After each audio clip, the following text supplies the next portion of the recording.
रहीमन बिरवा खेत में सींचे ते कुम्हलाए, और रहे भरोसे राम के पत्थर पर हरियाए।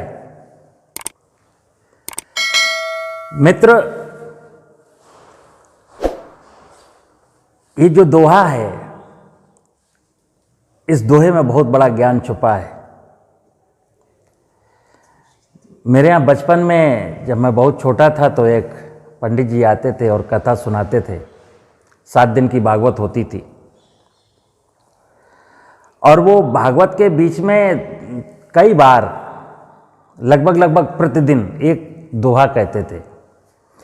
जिसने अपनी सौंप दी प्रभु को लंबी डोर, उलझ कभी सकती नहीं पकड़े नंद किशोर।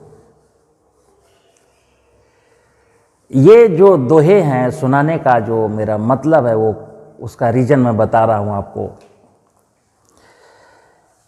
इसमें एक शब्द आ रहा है परमात्मा का, भगवान का, राम का या कृष्ण का। और जब मैं राम की बात करता हूं ना, रहीमन बिरवा खेत में सींचे ते कुम्हलाए, और रहे भरोसे राम के तो पत्थर पर हरियाए। ये राम के भरोसे का मतलब राजा दशरथ के पुत्र राम नहीं है। तुलसीदास जी ने रामायण लिखने के बाद एक बात कही है, बहुत गूढ़ बात कही है कि इस रामायण को मैंने राजा दशरथ के पुत्र राम को केंद्र में रख करके रामायण पूरी घटना उनके चरित्र पर आधारित लिखी है, लेकिन इसमें जो राम शब्द है वो राम है जो बिन पग चलहि सुनहि बिन काना। इसी प्रकार जो कृष्ण है, जो कृष्ण का नाम है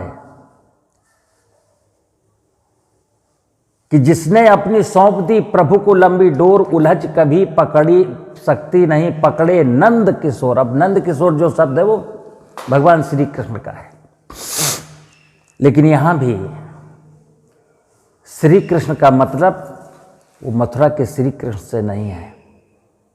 श्री कृष्ण का मतलब उस आदि शक्ति चेतना से है जो सबको संभालती है, सब पर नजर रखती है, सब पर अपनी कृपाएं बरसाती है।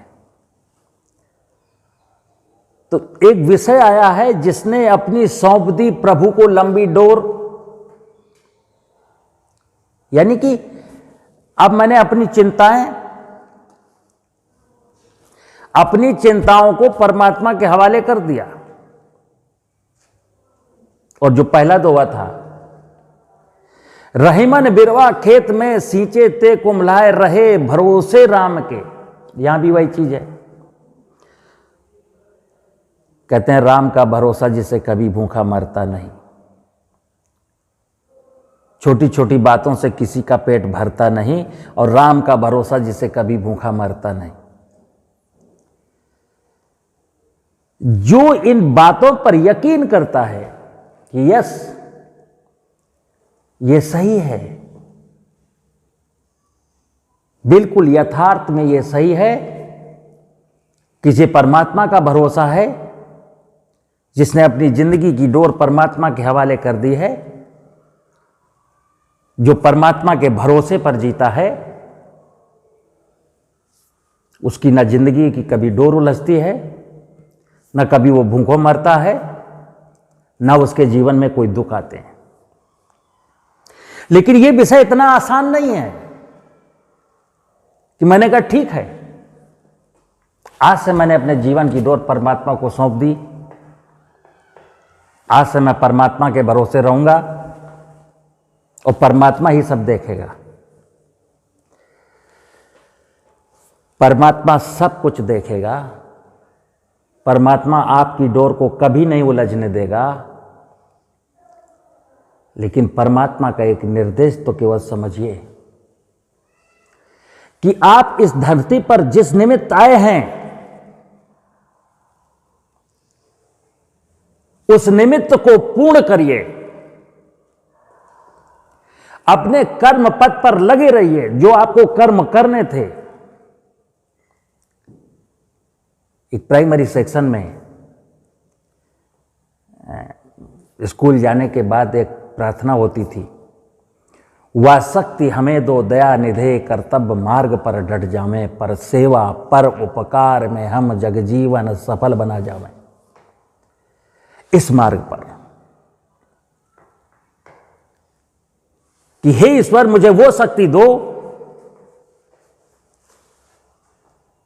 कि मैं अपने कर्तव्य मार्ग, जो आपके द्वारा बताया गया मार्ग है, उस मार्ग पर चल दें और अपना जीवन पर सेवा पर उपकार में हम जग जीवन, अपना ही जीवन नहीं, संपूर्ण दुनिया का जीवन सफल बना जाए।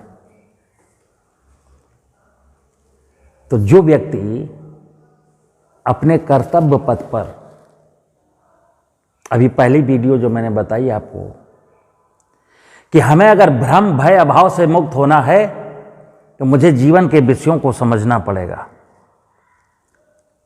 और जीवन के विषय क्या हैं?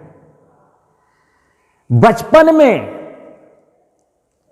कक्षा 1 में जब पढ़ने स्कूल गए थे, तब ये प्रार्थना कराई जाती थी कि वह शक्ति हमें दो दया निधे, कर्तव्य मार्ग पर डट जावें, पर सेवा पर उपकार में हम जग जीवन सफल बना जावें। कितने सरल शब्दों में जिस भी व्यक्ति ने ये प्रार्थना लिखी है, मैं उसको कोटि कोटि प्रणाम करता हूं कि बहुत बड़ी बात 2 लाइनों में कह दी। और बस यही 2 लाइनें, पोथी पढ़ पढ़ जग मुआ, पंडित भया न कोय, और 2.5 अक्षर प्रेम का पढ़े सो पंडित होए। यहां भी वही बात है कि परोपकार में हम जिस निमित्त आए हैं, परोपकार का मतलब ये भी नहीं है कि हमें दूसरों की मदद ही करनी है, ऐसा कुछ नहीं है। आपको जो मार्ग बताया परमात्मा ने कि आपको इस मार्ग पर चलना है, ऐसे जीवन जीना है, और किसके लिए जीवन जीना है। अब परोपकार जब शब्द आता है तब भी कंफ्यूजन होता है। मैं अपने दोस्त की मदद कर रहा हूं, दोस्त ने एक जघन्य अपराध किया है, थाने में FIR हुई है और जेल चला गया। अब मैं उसकी मदद कर रहा हूं और मैं क्या सोच रहा हूं कि परमात्मा ने तो यही निर्देश दिया था, और प्राइमरी सेक्शन में मैंने यही प्रार्थना की थी कि हमें परोपकार करना है ना। परमात्मा ने जो निर्देश दिया है वो ये दिया है कि तुम जिस एटमॉस्फेयर में, जिस समाज में, जिस वातावरण में जी रहे हो, उस वातावरण में उस प्रकृति की माया को जानो, समझो, आत्मसात करो, और प्रकृति के वैभव को बर्बाद होने से बचाओ, प्रकृति के वैभव को और खूबसूरत बनाओ, और जिस समाज के बीच में रहते हो वहां की सामाजिक समरसता को बहाल रखो। ऐसी शक्ति दो परमात्मा, यानी कि जो अपना निजी स्वार्थ है, इतनी बड़ी कहानी के पीछे एक कहानी आई, एक विषय आया कि वो मार्ग कैसे प्राप्त होगा। मैं जब अपने निजी स्वार्थों से ऊपर उठ करके देखूंगा, ठीक है मुझे दाल रोटी चाहिए, मुझे वस्त्र चाहिए, मुझे मकान चाहिए, प्रयास करूंगा, कमाऊंगा और अपना मकान बनाऊंगा, अपने बच्चों को पालूंगा, अपनी रोटी का इंतजाम करूंगा। लेकिन इस इंतजाम करते समय कहीं ऐसा ना हो जाए जल्दबाजी में कि मैं बहुत जल्दी मकान बना लेना चाहता हूं, बहुत जल्दी बड़ा हो जाना चाहता हूं। तो जब जल्दबाजी होती है ना, तो फिर मुझसे पाप हो जाते हैं। जल्दबाजी नहीं, और कहते हैं कि समय से पहले और भाग्य से ज्यादा कुछ मिलता नहीं है। और अगर आप समय से पहले और भाग्य से ज्यादा अर्जित कर लिए हैं, तो जाहिर सी बात है